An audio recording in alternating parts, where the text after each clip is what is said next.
एक ऐसे दल की सरकार आई जिसका मकसद सेवा करना है ही नहीं, झगड़ा करना। विजिलेंस को कंट्रोल में लेकर बंगला जो बना दिया है, इसका सत्य छुपाना है।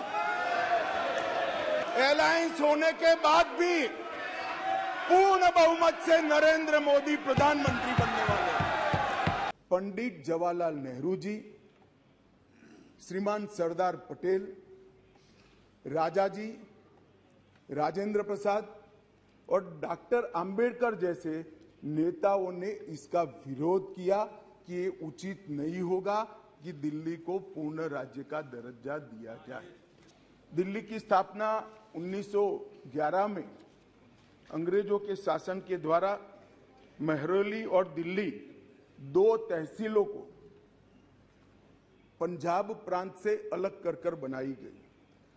1919 और 1935 में ब्रिटिश सरकार ने चीफ कमिश्नर प्रोविंस का नोटिफिकेशन किया और दिल्ली को चीफ कमिश्नर प्रोविंस के तहत रखा गया। आजादी के बाद पट्टाभी सीतारामैया समिति ने दिल्ली को राज्य स्तर का दर्जा देने की सिफारिश की। हालांकि जब सिफारिश संविधान सभा के समक्ष आई, मेरा विपक्ष के सदस्यों को विनम्रता से अनुरोध है कि इस बात को जरा गौर से सुनेगा।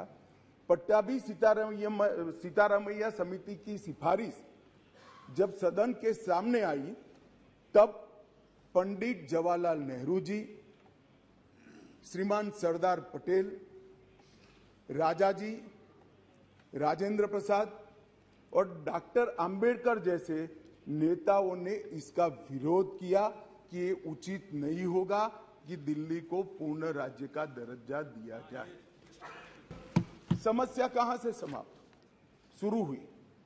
1993 से व्यवस्था चली आ रही थी। कभी भारतीय जनता पार्टी सत्ता में आई, कभी कांग्रेस पार्टी ने शासन किया।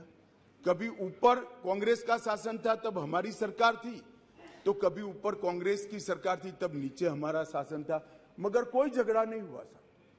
सब कुछ ठीक चल रहा था, क्योंकि किसी की मनसा अधिकार हथियाने की नहीं थी, सेवा करने की।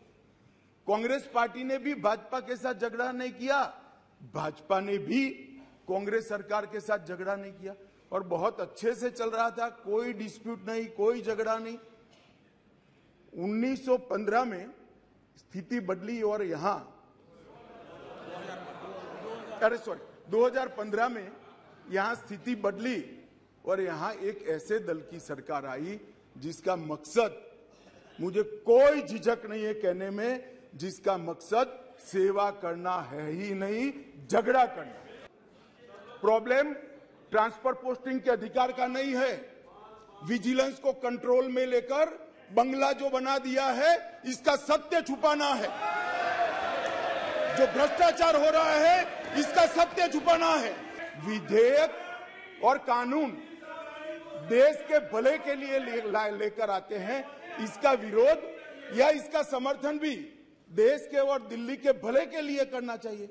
अगर हमारी राजनीति में थोड़ी स्वीकृति कम है तो सबको मिलाना है। दिल्ली का जो होना है वो हो, जितना भ्रष्टाचार होना है वो हो।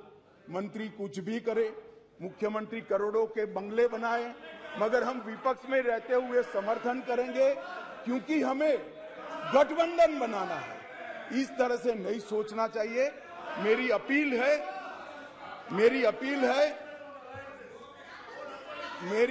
है विपक्ष के सदस्यों को कि आप दिल्ली की सोचिए, अलायंस की मत सोचिए। अलायंस से फायदा नहीं होने वाला है।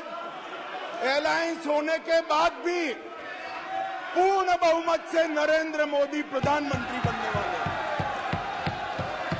अलायंस कर आप अगर ऐसा सोचते हो, अलायंस कर आप अगर ऐसा सोचते हो कि जनता का विश्वास हासिल कर दिया जाएगा, जनता का विश्वास आपको मिला था, मगर जिस तरह से 10 साल यूपीए ने शासन चलाया, 12 लाख करोड़ के घपले घोटाले करे, इसलिए आज वहां बैठे।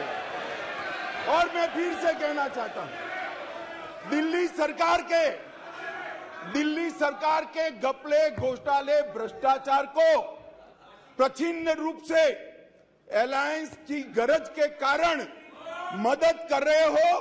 पूरा देश देख रहा है और पूरा देश चुनाव में इसका हिसाब किताब करेगा। मान्यवर, मैंने ये सदन के सामने रखा है बिल को। मेरा सभी से निवेदन है कि अलायंस के मद्देनजर इस पर अपना अभिप्राय न करे। देश के और राजधानी क्षेत्र के भले के लिए न्यूट्रलिटी से बात करे। और वैसे भी मैं बता देता हूं, विशेषकर कांग्रेस पार्टी वालों को, कि ये बिल पारित होने के बाद वो अलायंस में आपके साथ आने वाले नहीं है। तो जो सच है वो करिए।